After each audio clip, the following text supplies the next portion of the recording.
Bonjour à tous. La grande table des idées à partir de 12h55. Jean-François Colosimo pour son nouvel essai « La religion française » qui paraît dans sa maison d'édition, les éditions du Cerf. Laïcité, une histoire millénaire et un sujet de controverse permanent. Nous en parlerons avec notre invité, donc dans la deuxième partie de la grande table. Mais d'abord, Nathalie Sarraute pour un oui. Elle a traversé le siècle passé. Née en Russie, émigrée à Paris, l'écrivaine se réfugie très tôt dans la littérature. Décédée en 1999 à 99 ans, elle laisse une œuvre intense et singulière, lue dans le monde entier. Tropisme, 1939, L'ère du soupçon, Les fruits d'or, Enfance. Aujourd'hui paraît surtout la première grande biographie qui nous parle d'elle à travers son œuvre, Nathalie Sarraute, chez Flammarion. Elle est signée de l'américaine Anne Jefferson, notre invitée jusqu'à 12h30, à écouter tout de suite sur France Culture ou plus tard sur franceculture.fr.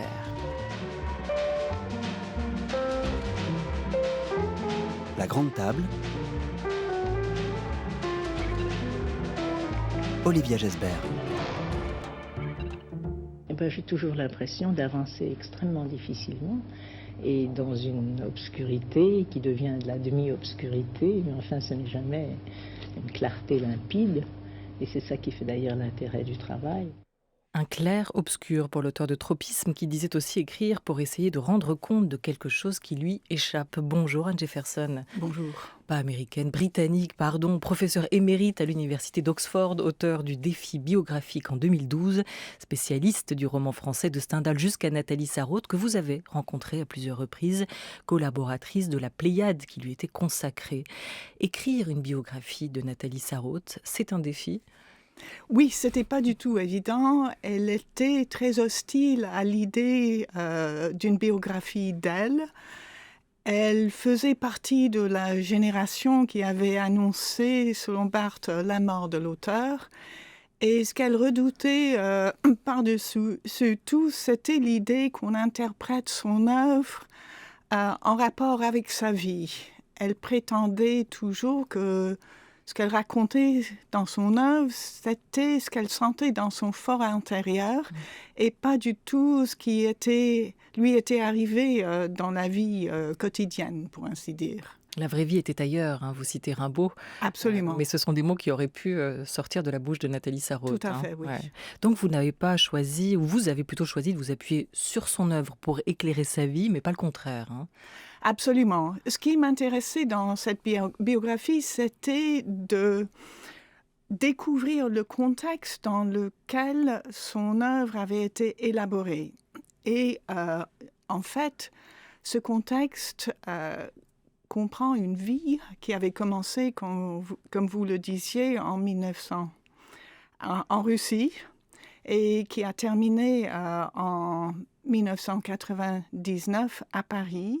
Elle a vécu la révolution en Russie, en fait, par personne interposée. Elle avait des amis, mais aussi des amis, des connaissances de sa famille qui étaient révolutionnaires. Elle a vécu l'occupation. Elle a vécu pas mal de choses dont elle ne parle jamais dans ses livres. Alors on remerciera d'abord Flammarion de ne pas avoir gommé ou photoshopé la cigarette qu'elle a à la main, presque au bec, sur la photographie d'elle qui est en couverture de cette biographie que vous lui consacrez. Des zones d'ombre, pour reprendre cette idée d'obscurité et de clarté qu'elle évoquait, qu'on entendait dans sa bouche à l'instant en ouverture de l'émission. Est-ce qu'il reste beaucoup de zones d'ombre sur sa vie, même pour vous qui avez épluché tous ces entretiens, sa correspondance, des archives familiales revues et vues des photos d'elle qui nous en disent déjà beaucoup? Oui, bien sûr, parce qu'elle n'a jamais tenu de journal intime. Elle n'aimait pas écrire de lettres, donc il n'y a pas de correspondance avec ses proches, enfin très peu, où on aurait pu découvrir sa vie, surtout pour la première partie de sa vie. Elle a commencé d'écrire en 1932, ça s'est fait très très lentement. Elle a fini par publier son premier recueil de textes Tropisme en 1939, donc elle avait 39 ans. Quand son premier livre a été publié, et puis vient la guerre. Elle a continué d'écrire, mais il a fallu attendre jusqu'en 1948, 1949 pour que son premier roman, Portrait d'un inconnu, apparaisse. Donc elle allait avoir 50 ans quand elle a publié le premier des romans pour lesquels elle est désormais connue. Donc la première partie de sa vie reste assez obscure et j'ai dû reconstruire le contexte de cette vie en lisant des mémoires, des entretiens d'elle et aussi des livres d'histoire pour découvrir ce qui se passait à cette époque. Il y a une question que vous lui poseriez aujourd'hui, si elle était en face de vous.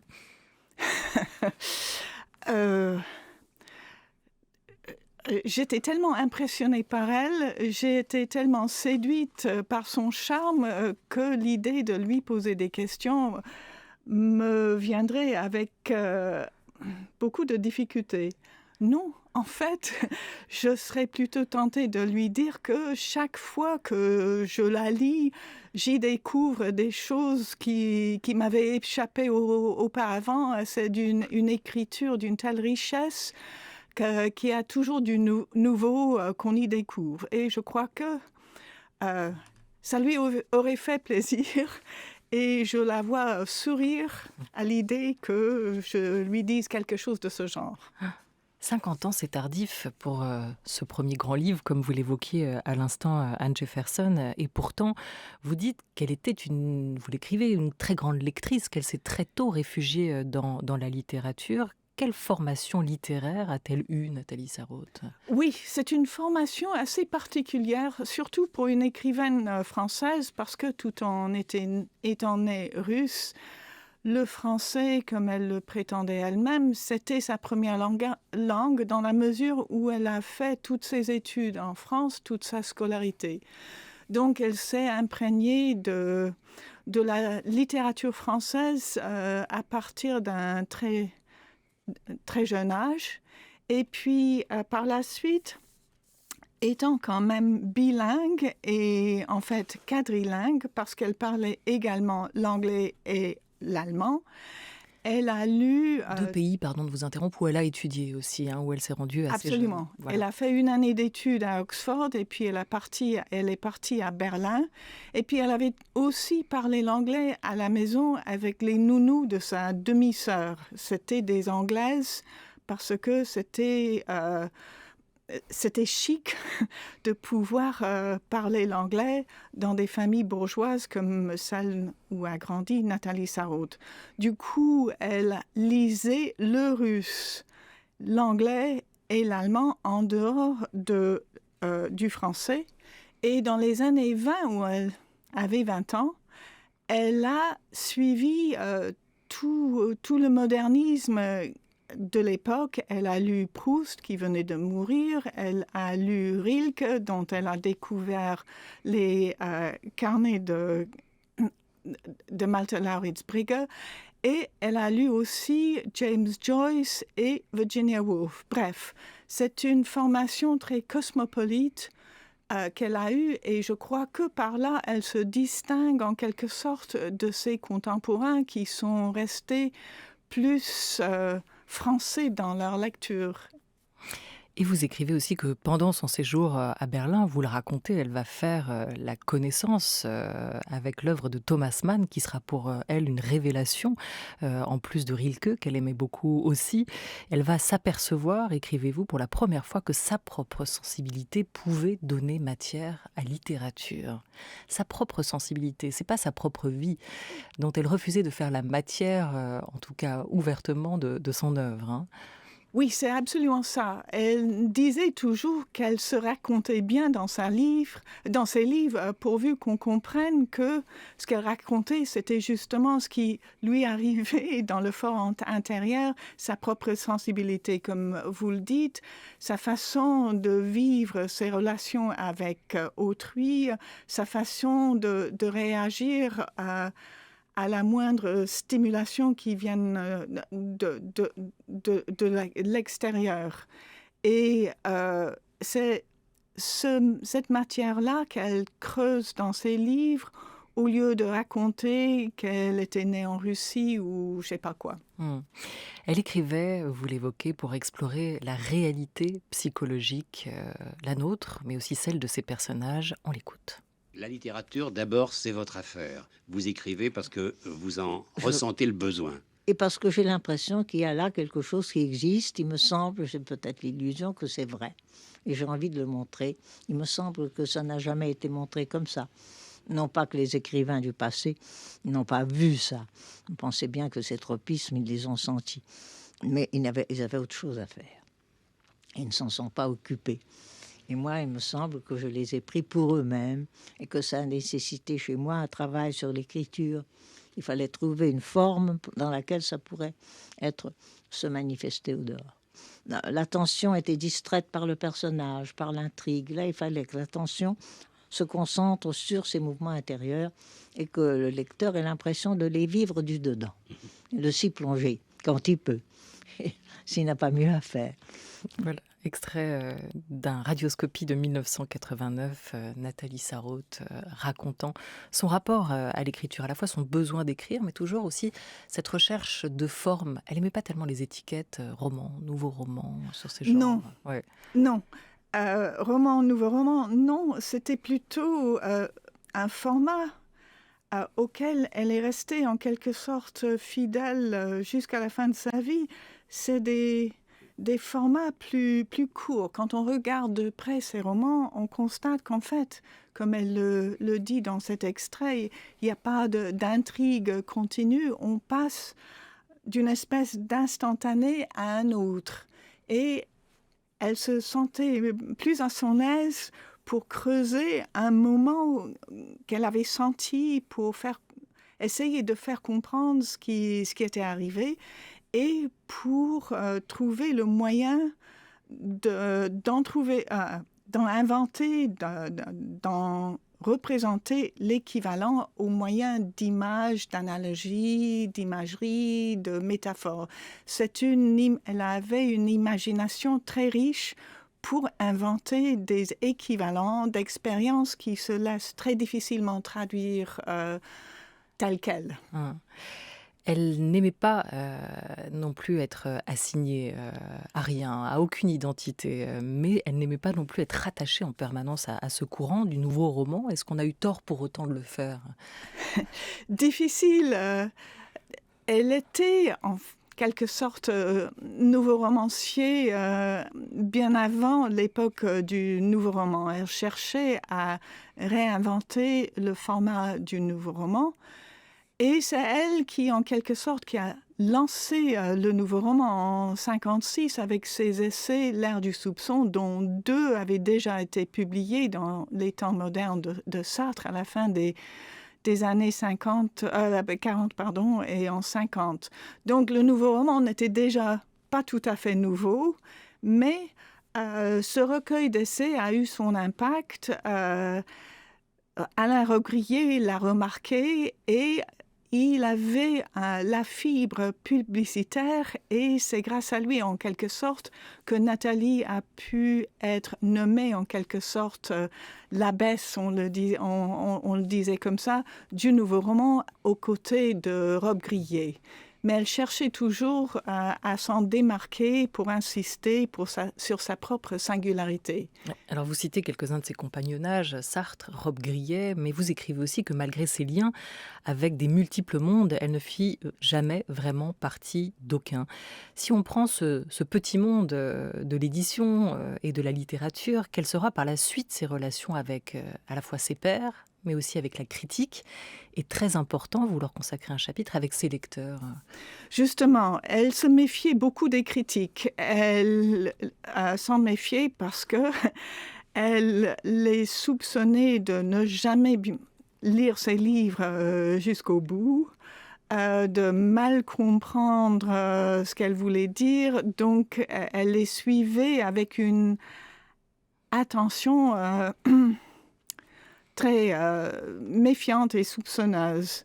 Par contre, elle avait un rapport très proche avec ses lecteurs. Quand elle écrivait, c'était pour atteindre le lecteur pour faire en sorte que lui comprenne ce dont elle parlait.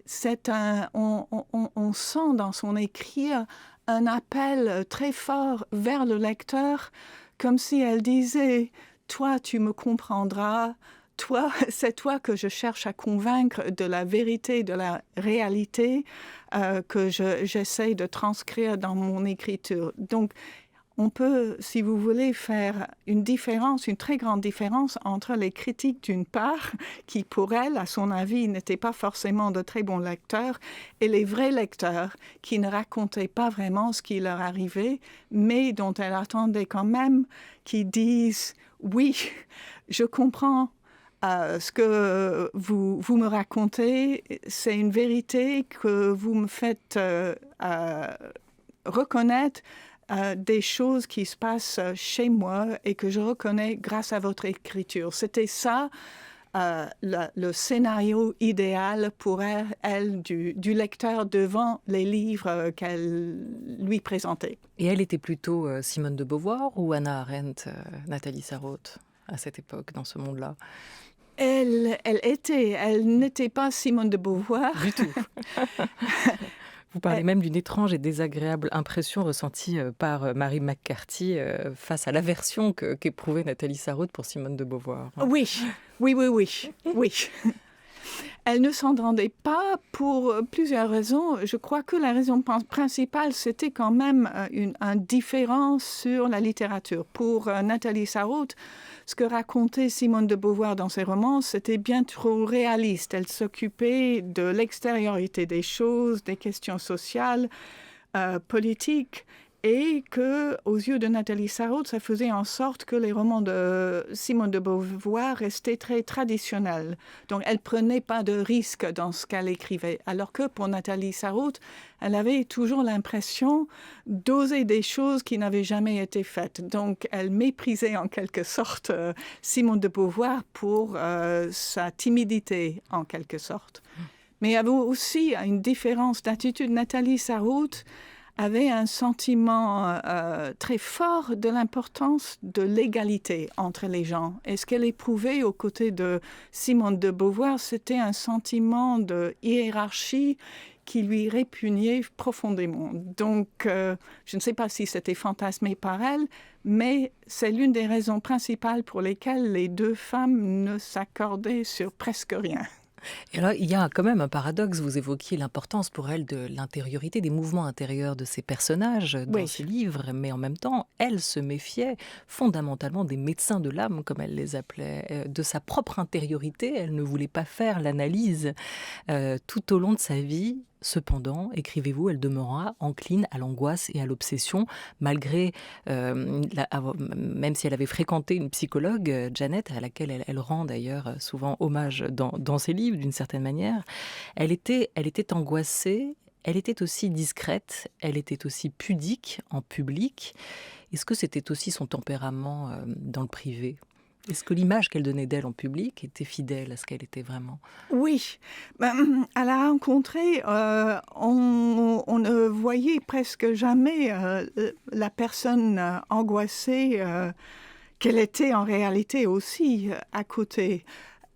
On tombait sur quelqu'un de très vivant, qui aimait beaucoup rire, quelqu'un de très séduisant, quelqu'un qui avait beaucoup de charme, beaucoup de modestie. Elle était pudique, mais elle était en même temps très ouverte. Elle était toujours très accueillante, rieur.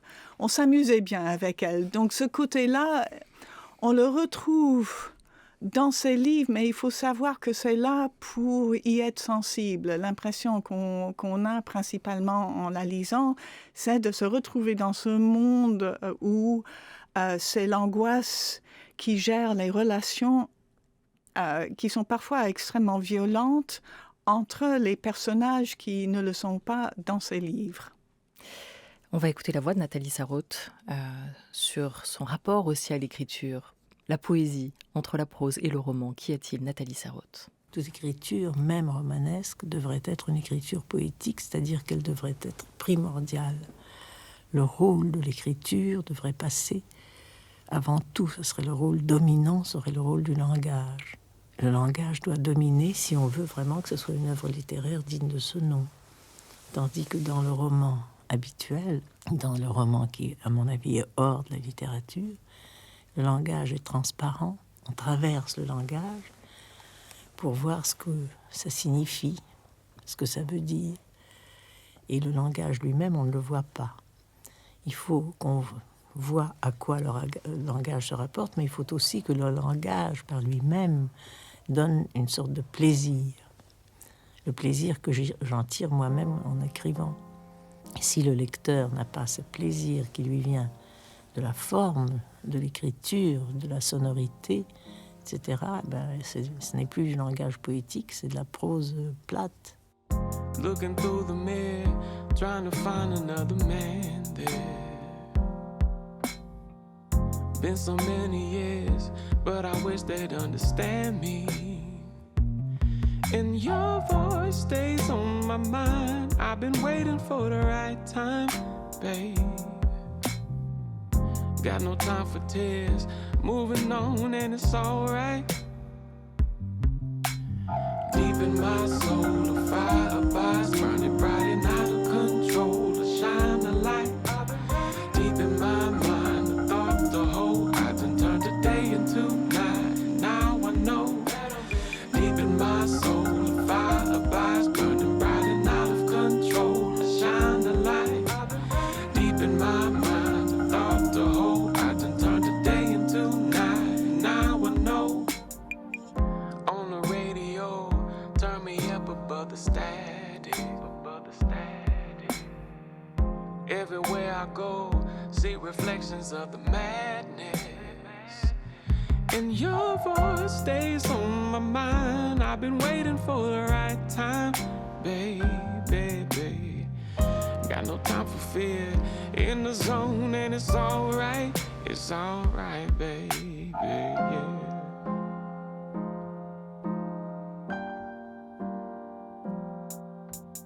Deep in my soul, a fire abides, burning bright and out of control. To shine a light. Deep in my mind, the thought, the whole, I done turned the day into night. And now I know. Deep in my soul, a fire abides, burning bright and out of control. To shine a light. Deep in my mind, the thought, the whole, I done turned the day into night. And now I know.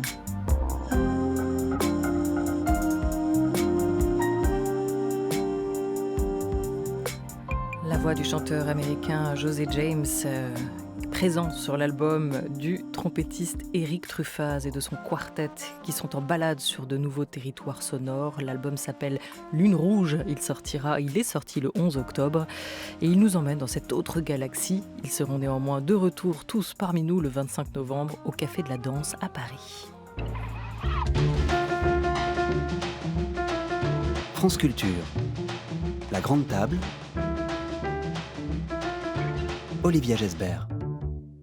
La grande table en compagnie aujourd'hui de la professeure à l'université d'Oxford, la britannique Anne Jefferson, pour sa biographie de Nathalie Sarraute qui paraît aujourd'hui chez Flammarion. 20 ans après la mort de l'écrivaine Nathalie Sarraute, on revient sur la vie et l'œuvre de cette grande dame de la littérature, connue aussi, Anne Jefferson, pour ses engagements, même si elle ne voulait pas s'identifier à travers eux. Elle a parcouru le XXe siècle, elle n'a pas pu s'extraire des soubresauts et des grands mouvements quand même de ce siècle, de cette époque. Hein. Tout à fait. Elle a grandi dans un milieu russe d'émigrés plus ou moins révolutionnaires. Son oncle est décédé à la suite d'un attentat terroriste qui lui a valu de mourir soit par accident, soit par la police secrète du tsar. Et tout le milieu dans lequel elle a grandi, une fois qu'elle est venue à Paris, d'abord à l'âge de 2 ans et puis de nouveau à l'âge de 9 ans, tout ce milieu, c'était un milieu très politisé de révolutionnaires russes. Donc, elle a toujours eu, une fibre de gauche, peut-être un peu romantisée, inspirée par ce milieu et ce qui était arrivé à l'oncle qu'elle avait beaucoup aimé et qui lui avait été assez proche. Ensuite, elle a lutté dans les années 30 pour le droit de vote des femmes. En tant que femme, elle avait compris de par sa propre expérience que les choses, la vie était moins bien arrangée pour les femmes que pour les hommes, pour les filles, moins bien arrangée pour les filles que pour les garçons. Elle faisait partie de cette génération d'après-guerre, d'après la Première Guerre mondiale, qui voulait entrer, ou qui entrait déjà dans les professions libérales, mais où elle tombait sur des préjugés, des obstacles qu'on opposait aux femmes. Donc elle a lutté pour le droit de vote. Après, en tant que juive, dont elle ne se réclamait pas terriblement, mais pendant l'occupation, elle a dû se déclarer juive, elle a dû se cacher, elle a été dénoncée et ça lui a laissé un sentiment très profond de l'injustice de ce genre d'antisémitisme, d'exclusion. Et ça explique en partie aussi sa relation avec la question de l'identité. Nathalie Sarraute ne le savait que trop. Écrivez-vous, fixer une identité, qu'elle soit russe, juive ou féminine, peut être un moyen de ségrégation et d'exclusion. Absolument. Est-ce qu'elle se vivait féministe ? En tout cas, elle n'écrivait pas au féminin. Jamais je ne pense en tant que femme, dira-t-elle à son amie Sonia Rykiel, je me mélange, je refuse de participer à des mouvements qui séparent les hommes et les femmes. Oui, c'était tout à fait sa position et ça concernait tout autant le féminisme que la question de son identité d'origine russe et juive. Elle cherchait à éviter toutes ces classifications, ces catégorisations parce que ça passait à côté de la réalité. C'était pas la vie réelle, mais c'était aussi le moyen d'exclure une certaine expérience, d'exclure une certaine catégorie de personnes. Et pour elle, je crois que l'écriture représentée, comme elle le dit dans la citation que vous venez de rappeler, que pour elle, l'écriture, c'était le moyen d'échapper à toute espèce d'identité. On était tout et à la fois, elle disait rien dans l'écriture. Merci beaucoup à vous, Anne Jefferson. S'il fallait garder un roman, on recommanderait peut-être aux auditeurs Les Fruits d'or. S'il fallait garder un essai, on encouragerait tout le monde à relire ou lire Tropisme, bien sûr, et une pièce de théâtre pour un oui ou pour un non à ce sujet. France Culture vous propose d'écouter ce dimanche entre 21h et 23h lors d'une soirée consacrée à Nathalie Sarraute dans Théâtre et compagnie. Le Pour un oui ou pour un non, dirigé par Jacques Lassalle, réalisé par Étienne Vallès à l'occasion donc des 20 ans de la mort de l'écrivaine. Et puis Une vie, une œuvre lui sera aussi consacrée. Ce sera ce samedi à 15h par Christine Le Serre. Merci à vous.